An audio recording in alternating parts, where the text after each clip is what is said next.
Hello students, this is Dr. Sujata Magdum, Assistant Professor in Zoology, KTHM College, Nashik. Today, I'll be dealing with Immunology for MSc Part 2 students, and the topic of discussion is Antigenicity and Immunogenicity. Now, this is from the first chapter, that is Introduction to Immune System, and you all are familiar with many of the terminologies which we have studied in immune system, right? So today I'll be focusing only on antigenicity and immunogenicity.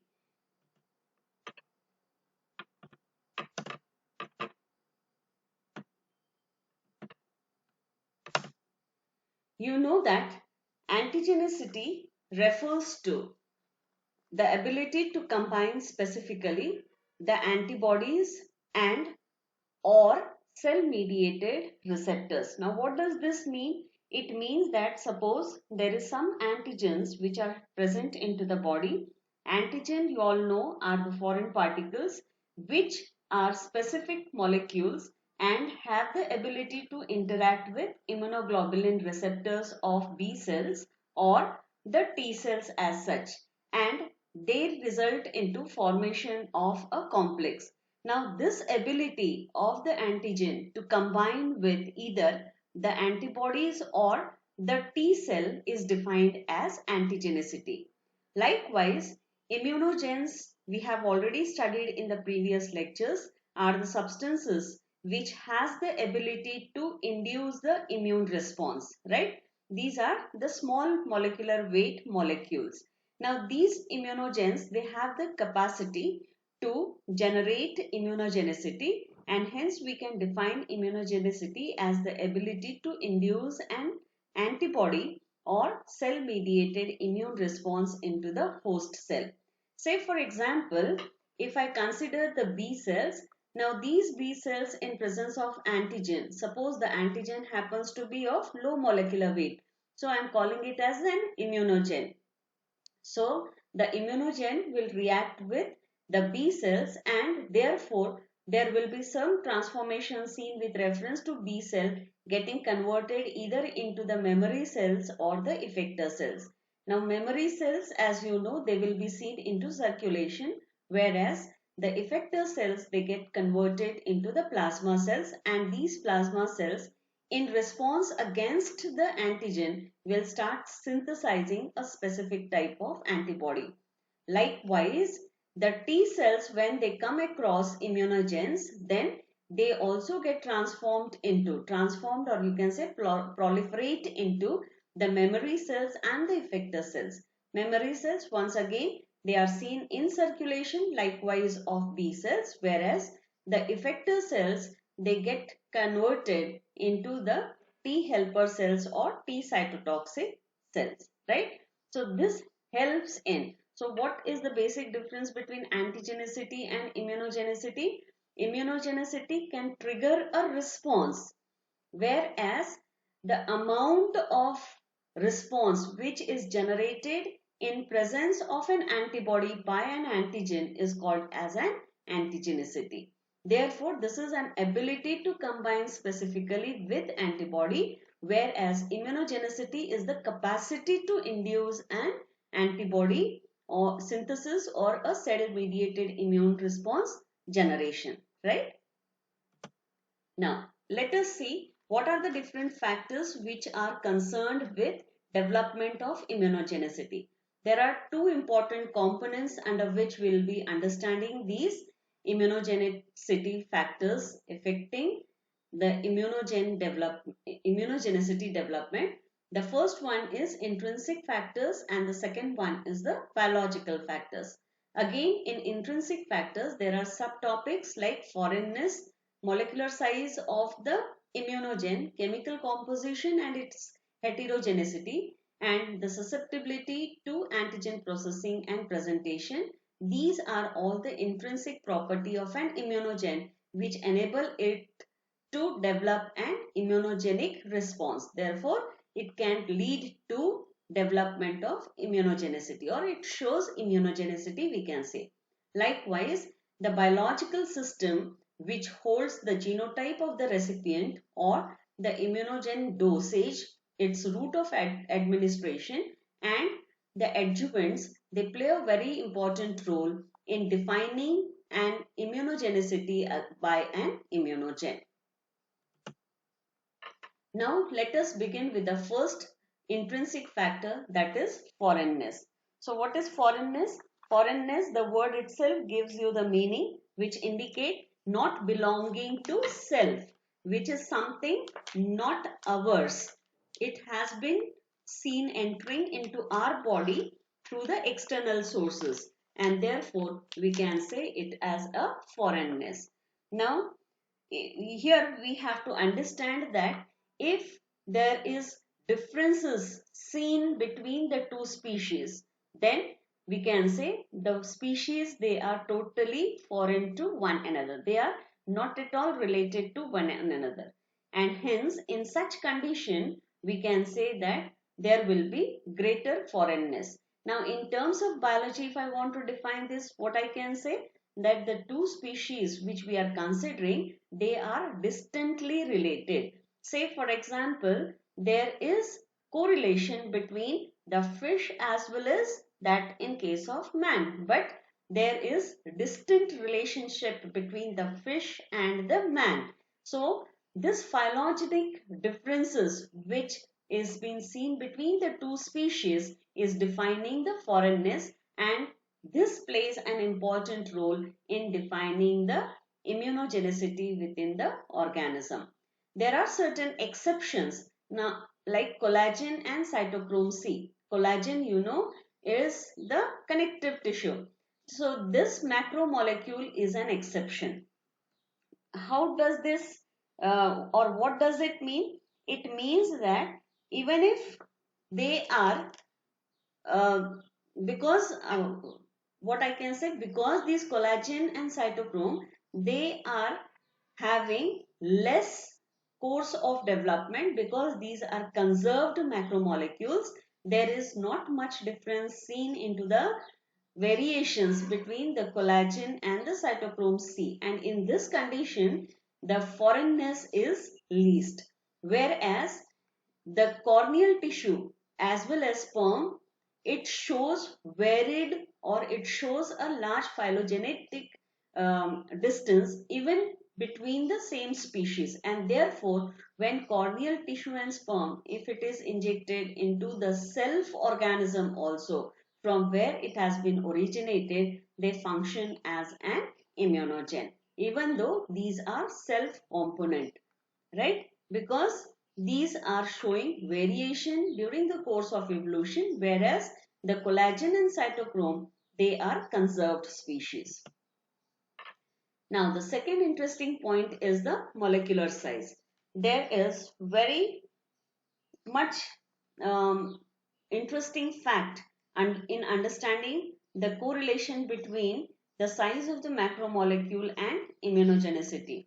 It means that, say for example, if the molecular size of some immunogen is more than 1 lakh Dalton, then obviously in such condition we can say that the substance will act as the best immunogen. Whereas if the molecular size ranges between 5000 to 10,000 Daltons, indicating that the size is much more smaller, then we can, sorry, if the size is much more larger, so we can say it will act as a poor immunogen. Hence, we can say that there is a correlation between the active immunogen and that of immunogenicity, right? Now, the next is chemical composition and complexity. There are sizes and foreignness by themselves is not sufficient for a molecule to define the immunogenicity. But there are certain components like the synthetic homopolymers. Now what are homopolymers? Homopolymers are the polymers which are composed of multiple copies of single amino acids or sugar. And such homopolymers, they tend to lack immunogenicity regardless of their size. Now against that, I can say that all the heteropolymers which are defined to have any size, they are immunogenic in nature. Now, this is once again we can say that if I correlate with the next point, I can say that all the four different forms of proteins. You know that proteins, they have four different structural features, like they can be either showing primary, secondary, tertiary or quaternary nature. All these four different variant structures of proteins, they have the capacity to induce immunogenicity, and hence they can contribute to structural complexity of the molecule. That is the reason they have a direct effect and they affect as an immunogenic components. Further, for any B cell response, you know that proteins are most potent immunogen as compared to polysaccharides or lipids or nucleic acid. This we have already studied in the previous lecture, and hence we can say that these infectious agents actually do not serve as immunogen unless and until these different components, that is the proteins, polysaccharides, lipids or nucleic acid, if they are unless and until they are conjugated with some other proteins and polysaccharides, they will not serve as an immunogen because of their small molecular size. There has to be a specific molecular size which will intend to bring about immunogenicity. Then the T cell responses what we get into our body is only because of the T cell receptors interacting with the proteins or certain glycolipids or phospholipids, which serves as immunogen. Then susceptibility to antigen processing and presentation, which happens to be the last point in intrinsic factor. You know that the development of both antibody mediated, that is humoral type of immunity, and the cell mediated immunity by T cell mediated immune response, they require interaction of both B cells as well as T cells with the antigen, and that is the reason they undergo the next step, that is called as processing or the presentation of antigen together with the MHC molecule to certain innate cells like the macrophages, dendritic cells, natural killer cells and so on. And so in such condition only the immunogenicity can be achieved. The large insoluble macromolecules will have very less tendency to show immunogenicity as compared to small soluble one, because the larger molecules readily get phagocytosed and therefore they undergo the processing, whereas the small molecules, they can overcome the phagocytic action. Further, the molecules that cannot be degraded, like the polymers of amino acids or which cannot be presented by MHC molecule, will also show a poor immunogenetic property. Then comes the biological contribution of the system. Now here, as I am going to discuss with the genotype, you know that a major factor determining immune response can be the genotype of the recipient. The genetic constitution of the organism influences the type of immune response the animal which it shows. The degree of its response is also influenced by the genotype of the organism. Now, this was very well proved by the scientist called Hugh McDavid. Now, this Hugh McDavid, he performed an experiment on two inbreeds of mice, and he could see that the two inbreeds of these mice, they had the tendency to show variation in their response when they were exposed to synthetic polypeptide immunogen. One of the strain had the ability to show a high level of serum antibody formation, whereas the other one was showing very low. So the next step what he performed was he brought about the cross between the two strains, and then he found that the F1 generation showed an intermediate response to the immunogen. Once again, by back crossing the analysis, he found that the gene which is controlling this kind of immune response plays a major role, and there are many array of genes called as major histocompatibility complexes which plays an important role in defining such kind of responses. Thus, it was concluded that the genotype of the recipient animal, it plays an important role to define the immunogenicity of an organism, right? Now, the next is immunogen dose and the route of administration. Further, this is very clear that immunogen dose means there has to be an appropriate amount of the immunogen entering into the body to trigger the immunogenicity. The low dosage will not show the reaction, and the specific amount of dosage will always tend to show the interaction or its influence onto the body could be observed. In the same manner, the route of administration of immunogen also plays a very important role. This will be very clear when we'll be understanding the next slide. Now, to begin with immunogen dose and route of administration, as I mentioned few minutes back, that the low dose will show least or no response, whereas the high dose will show more response, or it will bring about the very high dose will bring about tolerance, whereas intermediate between the low and high, it will contribute in development of immunogenicity. Now, this immunogen, when they are repeatedly administered, then this repeated administration will lead to effective action. Route of administration, when we talk about, there are two different routes. Either it could be administered orally or it could be administered parenterally.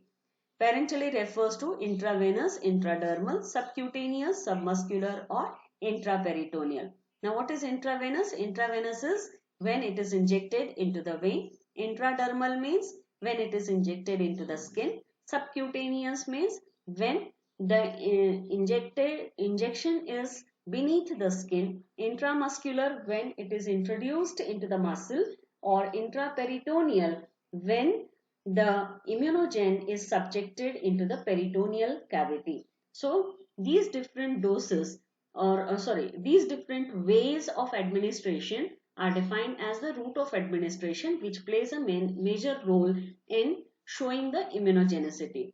The oral dosage will show least effect as compared to the parenteral doses. That means the one which is injected, they are more effective as compared to oral. Now, the reason why it is so could be because the orally injected immunogens are subjected to the action of various kind of enzymes which are present into the saliva or into the digestive tract. Then we'll see the effect of adjuvant. Now, effect of adjuvant refers to the first adjuvant are the molecules which are concerned with bringing about some kind of enhancement into the doses.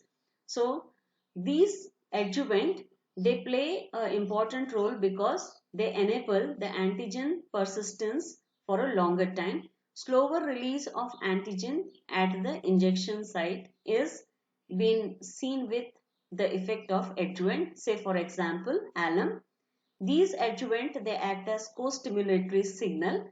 Now you can refer to page 159 of QB, and this helps in enhancing the increased expression of B7 molecules on antigen processing cells. They bring about maximal activation of T helper cells. These adjuvant, they also lead to local inflammation, and they are non-specific